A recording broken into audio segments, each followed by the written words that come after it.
Selamat malam, perkenalkan nama saya Ivan Irmansyah, NIM A11 2023 14952. Di sini saya akan mendemonstrasikan hasil dari pengerjaan UAS saya, yaitu UAS pemrograman sisi server. Di sini kita bakal mulai dengan mencoba atau mentes API kita. Apakah ada error di bagian API kita ini? Jadi di sini saya mulai dari registrasi. Ini bagian registrasi ini kita sebentar ya, saya reset dulu. Ini sudah saya copy. Saya reset dulu. Nah, di sini di bagian regis ini terdapat username, password, email, first name dan last name yang akan tercatat nanti dalam database kita. Di sini kita bebas memasukkan variabelnya, yang penting string. Maaf. Nah, coba kita eksekusi. Kenapa nggak bisa? Di sini sudah terdapat detail username sudah digunakan. Jadi di sini saya sudah menggunakan username dengan nama admin dan password 123. Kita coba username ganti dengan nama ya, nama saya coba. Passwordnya kita biarin. Kita ganti juga Ivan. Ini Ivan. Udah kita biarin. Coba kita eksekusi. Nah, di sini kita berhasil mengeksekusi dengan benar, dan di sini respon servernya 200. Nah, di sini kita mendapatkan bahwa eksekusi kita terhadap registrasi user baru sudah tercatat di dalam database.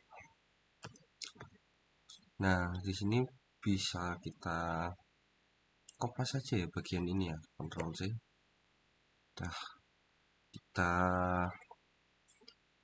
tutup, lalu kita ke sini API viewer out sign in, atau kita bakal coba login dengan yang tadi yang sudah kita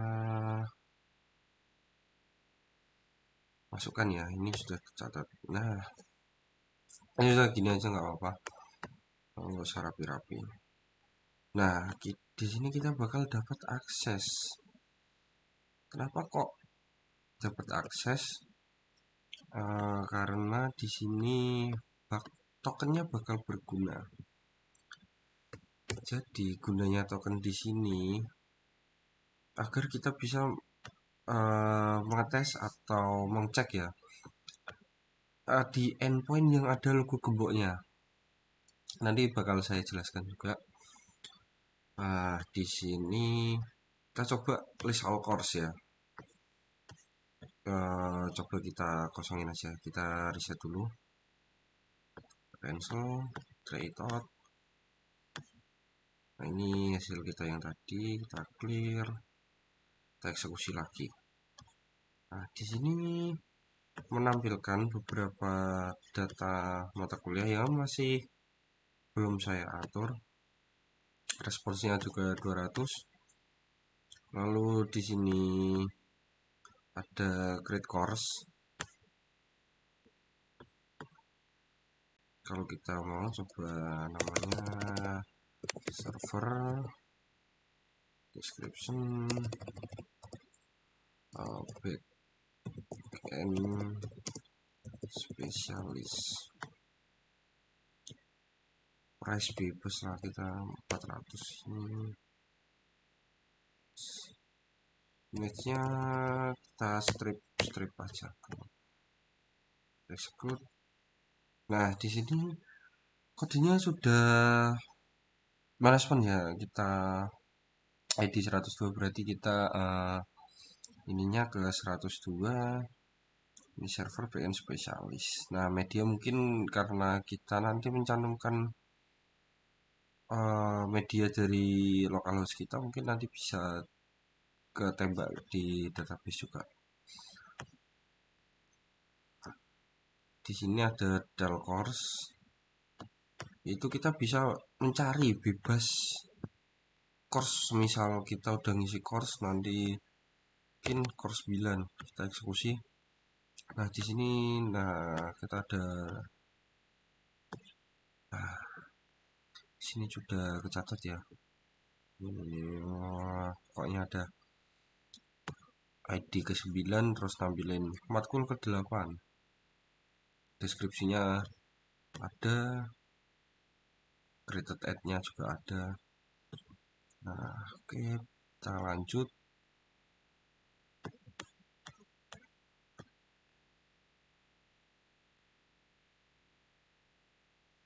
Di sini ada juga fitur delete course. Pasti yang course-course ini kita harus masukin ID ke berapa. Karena dari ID itu kita bakal tahu namanya, nama mata kuliahnya, terus intinya data detailnya. Ini juga delete juga begitu. Kita pengen menghapus misal mata kuliah mana yang mau kita hapus dari database. Nah, ini ada beberapa endpoint ya di sini. Kita bisa tahu. Nah, di sini saya bakal lanjut ngetes quiz. Nah, clear. Coba kita cancel. Try it out. Nah, lesson ID ini maksudnya di pelajaran. Jadi saya pakainya lesson ID. Nah, lesson ID ini memuat beberapa pertanyaan atau quiz. Nah, ini saya bisa eksekusi langsung dan berhasil ya 200. Nah, ini lalu submit quiz. Nah, ini kita milih quiznya, quiz 1 sama aja tadi juga. Aduh, agak susah ya. Lesson 1. Nah, ini quiz 1. Jawabannya ini kita eksekusi juga. Nah, ini sudah muncul ya skornya ya. Coba kita gantilah satu. Tetap berhasil ya teman-teman. Di sini menampilkan skor 50 ya. Yang berarti skor kita salah satu itu. Ini coba kita ganti juga unverse-nya jadi 2. Eksekusi lagi. 0. Skornya berubah ya di sini ya. Dan saya tadi juga bikin API endpoint my history. Nah, di my history ini kita sebenarnya bisa mencatat berapa banyak kita mengerjakan atau mengattempt quiz kita.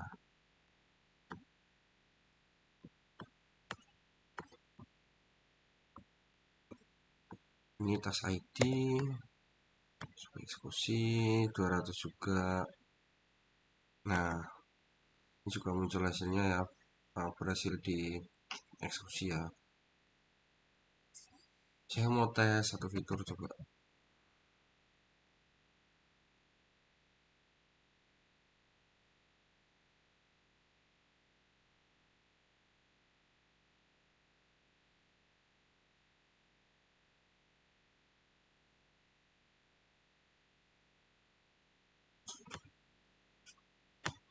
Oh maaf,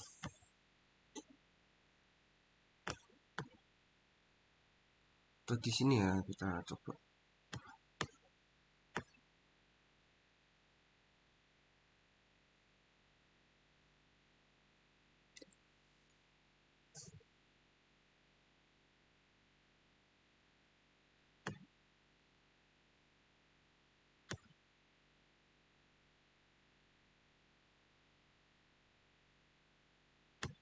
Nah, ini adalah saya tadi testing. Jadi kalau semisal kita eksekusi request ke server, yaitu kita maaf, mohon maaf, saya tadi kasih batas eksekusi ke server 60 kali per menit. Jadi ini bakal muncul notif kalau udah 60, lebih dari 60 kali per menit, dia bakal ada notifikasi error.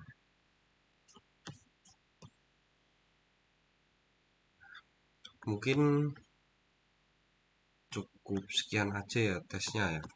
Buat ayo mungkin tes delete. Nanti juga bakal saya jelaskan juga.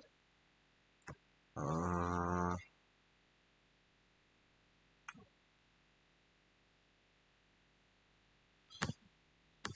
Nanti bakal saya jelaskan juga kenapa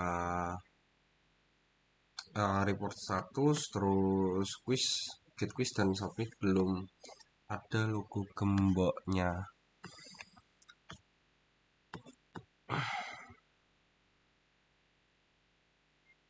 Nah, di sini juga ada interface flower. Kita bakal masuk ke code review di sini. Ini saya kecilin dulu terminalnya. Mohon maaf ya.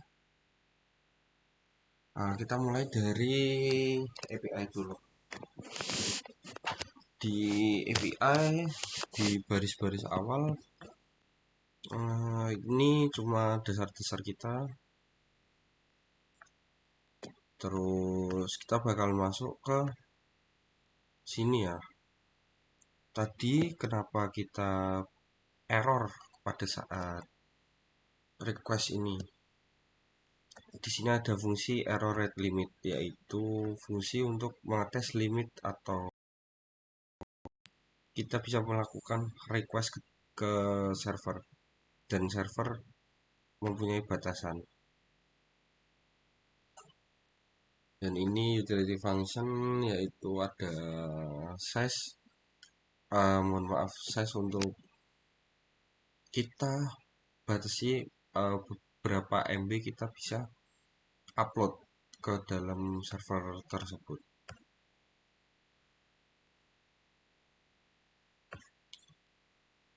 Di sini yang kita tes tadi ada kode API view and get courses limit course out. Nah, di sini kenapa tadi endpoint yang terakhir tentang quiz kita tidak ada gemboknya ya? Karena kurang codingan ini. Nah, codingan itu kita bisa implementasikan ke dalam berbagai endpoint ya. Tinggal out API out. Nah, rate limitnya sendiri ini ada rate 60 kali request per menit. Jadi di sini juga pagination itu untuk kita tahu berapa page yang bakal kita tampilin untuk satu request courses ini. Nah,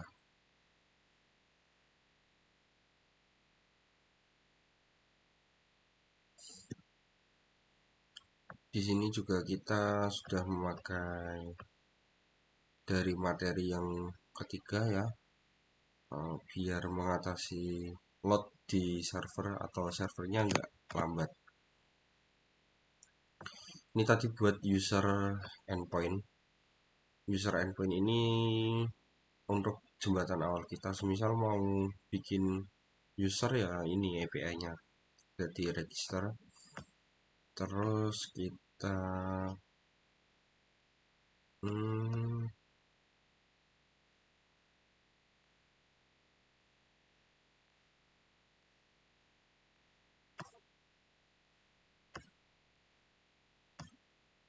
langsung ke endpoint buat quiznya ya.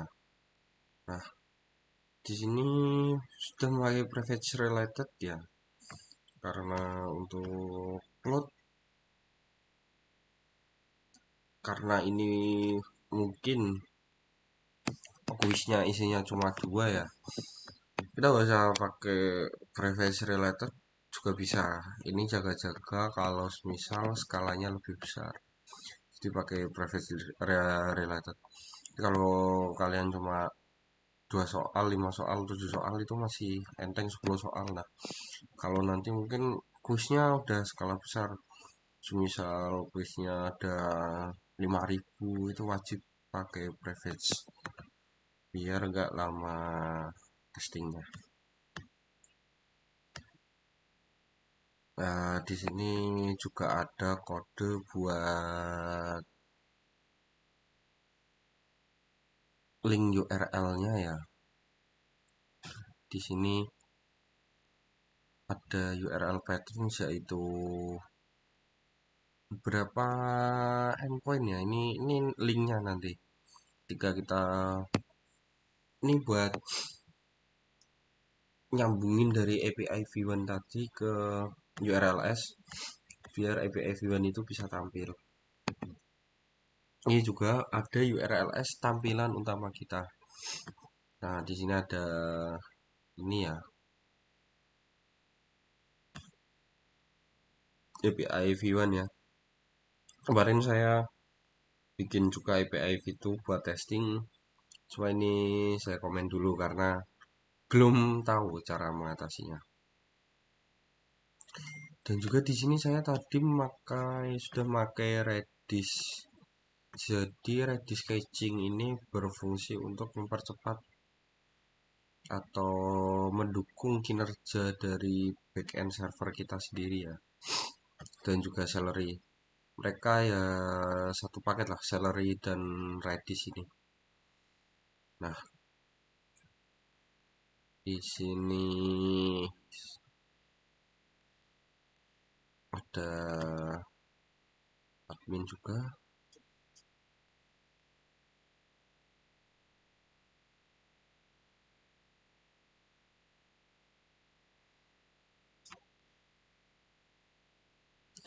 Oh iya, saya lupa.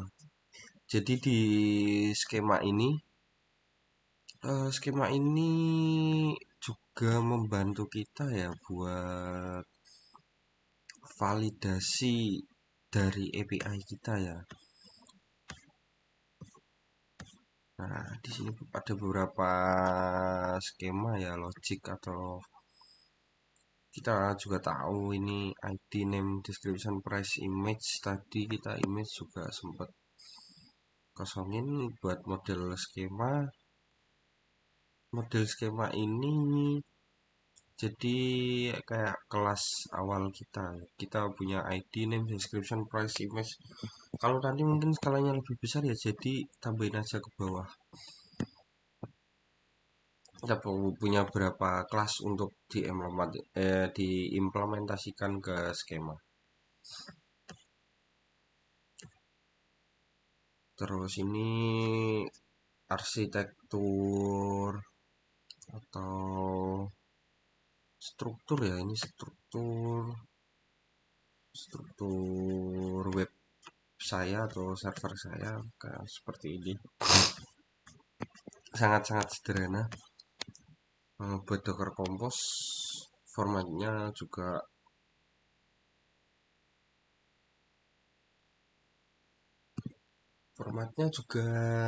template ya. Jadi saya cuma ngikutin dari instruksi. Di sini ada Postgres buat tempat kita nyimpen database, terus baru web kita atau aplikasi kita ya, web app atau sama aja. Ini ada port, terus dependensinya, juga ada service buat Redis. Jadi ini kita punya sebuah aplikasi atau website, itu sama aja app web. Nah, di dalam app web itu kita juga bisa tambahin service lain lagi seperti Redis, MongoDB, Rabbit, Celery, dan Flower. Nah, di sini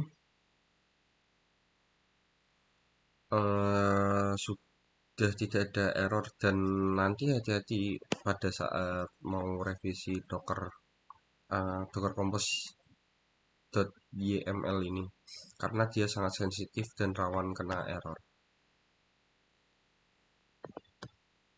Jadi mungkin kita salah spasi satu aja ini udah blank, ini udah error semua.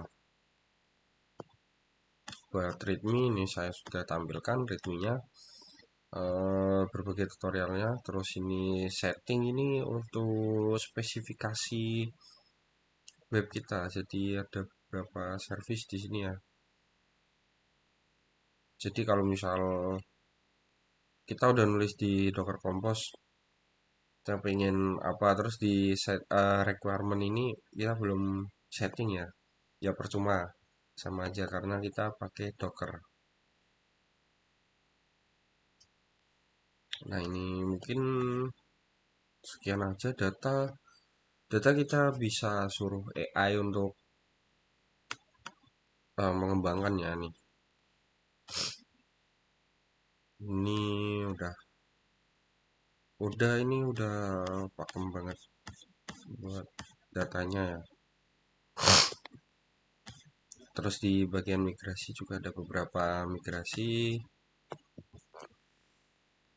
Nah, mungkin sekian untuk presentasi saya. Mohon maaf jika ada kekurangan atau salah dalam presentasi saya. Terima kasih.